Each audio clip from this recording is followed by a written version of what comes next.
Hello and welcome to the March 14th edition of This Week in South Carolina in Session.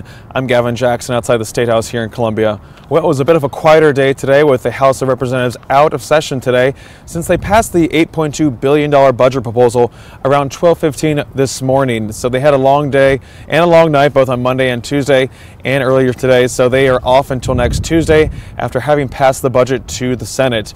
But that doesn't mean the Senate wasn't in today, because they were, and they had a lot of activity on the Senate floor and outside in committee as well.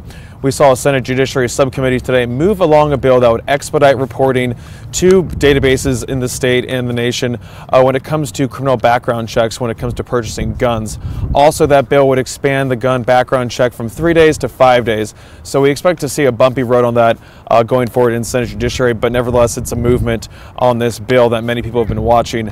Also, the Governor Henry McMaster made some comments today about the National School Walkout Day movement, and what he said was a left-wing exploitation of students. So some comments there from him on that. And we also saw Senator Gregory introduce a bill on the Senate floor today. He's the same author of that S-516 bill that moved out of the Judiciary Committee today, subcommittee today.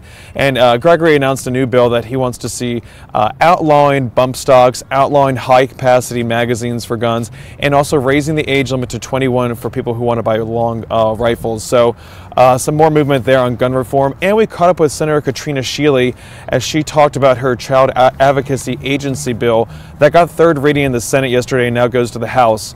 So a lot of things that happened today up here at the State House, and we're going to start right off right now, jumping right into Governor McMaster's comments about the National School Walkout Day movement today. Here we go. I understand that there's a left-wing group that is coordinating this around the country. I think the children, it appears that these school children, innocent school children, are being used as a tool by these a left-wing group to further their own agenda. It is not about the tragedy, it's not about the school children. What we should all do and what these students should do, and I imagine a lot of them intend to do, is to pray and to hope for the families of those who were slain. But this is a tricky move, I believe, by a left-wing group, from the information I've seen, to use these children as a tool to further their own means. Sounds like a protest to me. It's not a memorial. It's certainly not a prayer service. It's a political statement by a left-wing group, and it's shameful. And lastly, just wanted to mention something with regard to the student walkouts that are occurring today as a result of the Parkland shooting. And I know some students have come under criticism for that and been accused of being liberal tools or whatever. But Senator Kempson and I would just like to express our support for students that are walking out for 17 minutes today in remembrance of the 17 students that were killed at Parkland High School. And, you know, political opinions are formed, I think, at the age of high school. We all start forming our political opinions. So it's healthy, for high school students to have opinions. They may be right, may be wrong, but it's healthy to start thinking about political issues. So we certainly are in support of that, and I'd encourage students out there that are allowed to do it, to be rebels with the cause, and regardless of what anybody's saying about it, criticize them, that you certainly have the right to do that if your school allows it, and commend you for taking a stand on it. And like we said, we saw movement on S-516 out of that Senate Judiciary Subcommittee today. That's that bill that would expand gun background checks from 3 days to 5 days, and would also cut back on the number of days it takes for courts to report criminal convictions, and also restraining orders that would limit a person's ability to own a gun significantly. So this would cut back on the days when they would have to report those convictions, those restraining orders, to SLED, the State Law Enforcement Division, which therefore feeds other databases across the country when it comes to checking backgrounds for gun purchases. So kind of a key movement there. But the main contention, of course, was also with expanding the gun background check days from 3 to 5. There was some movement, some tension between two Democratic senators on the panel, Senator Marlin Kimpson and Senator Gerald Malloy, over this. Senator Kimpson did move for a favorable report, which therefore sends the bill to the Judiciary Committee, and Senator Malloy was hoping to introduce some amendments before that happens, but they can still introduce amendments to this bill in the Judiciary Committee. But here's that exchange right now. Mr. Chairman, I think that we've heard, this is the third subcommittee hearing on this bill. In the spirit of a fuller committee in front of the full judiciary, you know there will be many other amendments. We got a very important bill behind this one, and I agree with your inclination to try to move this bill forward and then entertain additional amendments at full committee. I'm not against the bill, not against any of these individuals here, because I have been involved with this issue way closer than anybody else. And so the issue becomes now is that let's get an effective bill. Let's not end up putting something forward that is a charade. It doesn't close a loophole. It doesn't take the burden away from the cities to report. They're not able to end up doing it. They don't have the resources to end up doing it. They don't even have the resources to end up making certain that the people that are there, that are represented, you got Mr. Tiger Wells there that represents the municipal association. He knows it. The municipal association knows that they cannot put it forward, that they cannot comply with what we're going to require for them in this bill. And I spoke with a member of the Moms Demand Action for Gun Sense in America, the group that was at the hearing, that's been at all these hearings so far, that really just wants to see some practical movements on this matter. They actually support the Second Amendment, and they also support a multitude of things, including stronger background checks and better reporting. So they are overall a fan of this bill, but they also agree that it's an uphill battle from this point going forward. So here's some comments from that group right now. What we like about it is that it strengthens background checks for people who have a criminal history or a history of domestic violence, dangerousness.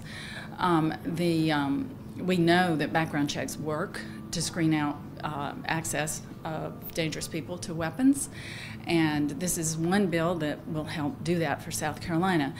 The two things it specifically does is, one, it increases the probability that a person with a record of domestic violence will actually be in the background check system.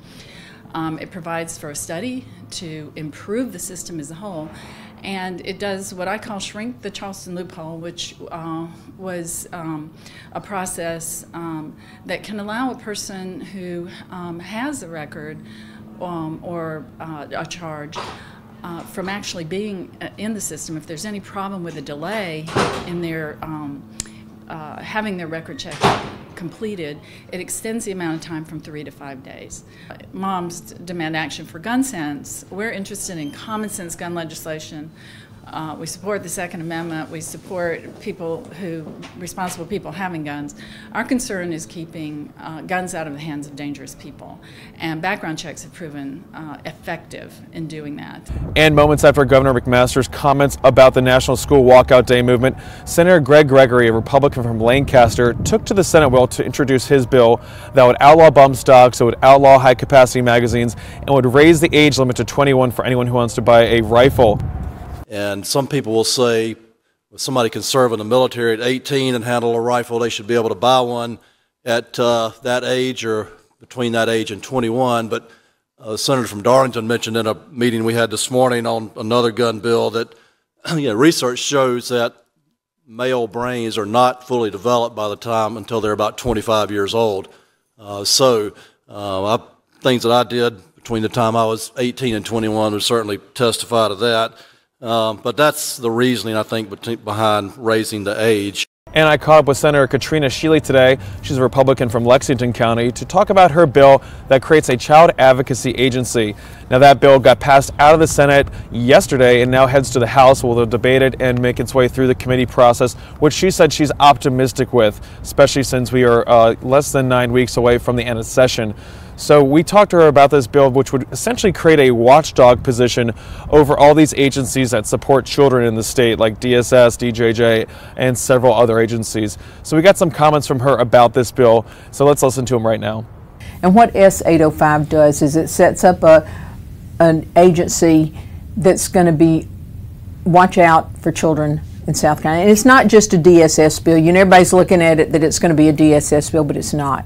It's going to be oversight over any agency that touches a child, be it DSS, DJJ, DHEC, HHS, any agency, all the way down to John Della Howe, any agency, and it's like an ombudsman type agency where if you have an issue with something that's happened with one of those agencies, that's where you go. We've had that before, but it's been like in the governor's office, and it's been something that people didn't really know about, and it wasn't for every agency. Governor Henry McMaster ceremoniously signed the automatic stay bill and was joined by lawmakers and business leaders today. The law creates a 90-day limit on the amount of time a judge has to stop a project going forward while a permit is appealed. It would put a 30-day limit on when a permit could be appealed. As you have heard President Trump describe his efforts in Washington to see that infrastructure is built more quickly, this is our effort, part of our effort to do the same thing here. We know that lawsuits are a part of American life, part of our system, but very often they drag on for too long unnecessarily.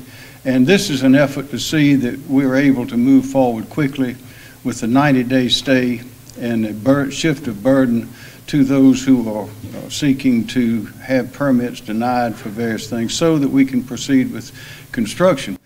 And the Senate approved a House bill today that would deal with the mechanics of the governor and lieutenant governor running on a joint ticket this November. Now, you might remember that we've been talking about this since the beginning of session after lawmakers became bogged down with it and deadlocked over a previous bill at the end of last session. Well, they never really came to any real resolution over that original bill, S-107, so they had to come up with another bill. That's what House lawmakers did earlier in session and pass it over to the Senate, where it became a really big point of contention today, especially if anyone amended the bill. We heard Senator Chip Campson, who's a Republican from Charleston, say that if anyone did amend the bill today, that it was going to serve as somewhat of a poison pill for the bill, poison pill for the bill, and would therefore kind of disrupt the entire process and go right back to where they started from. Now, we did see Senator Gerald Malloy, who was also on that conference committee with Senator Campson on that original bill. We saw General Malloy introduce several amendments today.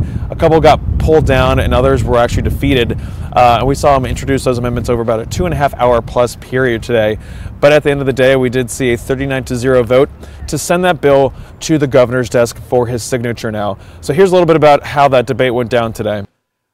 But because of all the machinations and the efforts to bobtail things onto this bill to give pay raises to constitutional officers and judges, it's put us in this position. And the one thing we must do is we must pass a law that will provide for this election of the governor, lieutenant. People voted on that constitutional amendment in 2012 is when the electorate voted on it. And we have a duty, first and foremost, to implement that constitutional change. And what the House bill does, it would do that. Frankly, I think we're calling their hand. They didn't think we just passed this bill. They thought we couldn't resist to put on the amendment that the senator from Darlington has offered, because that's what we worked on and that's what we wanted. They thought we couldn't resist putting the amendment on, and then it'd go back over there and it would just sit. Well, I'm calling their hand. We're calling their hand on it. We're going to send it back, and we're going to have an orderly election. And if you want to toy around with this anymore, then we're going to blow up this election. And that concludes our recap of what happened today. I know it's Wednesday, it's a busy day, that's why we had a lot to talk about today, but I appreciate you sticking with us because we do want to give you the full story about what's going on up here at the State House every day. That's why we encourage you to stick with us every Tuesday, Wednesday, and Thursday, live at 7 p.m. on SCETV's Facebook page, our YouTube page, and my Twitter account at Gavin Jackson to get those video recaps every day. Also, check out scetv.org to find the State House Daybook, where you can find out what's going on up here at the State House every day. That's every Tuesday, Wednesday, and Thursday. I'm Gavin Jackson for SCETV in Columbia.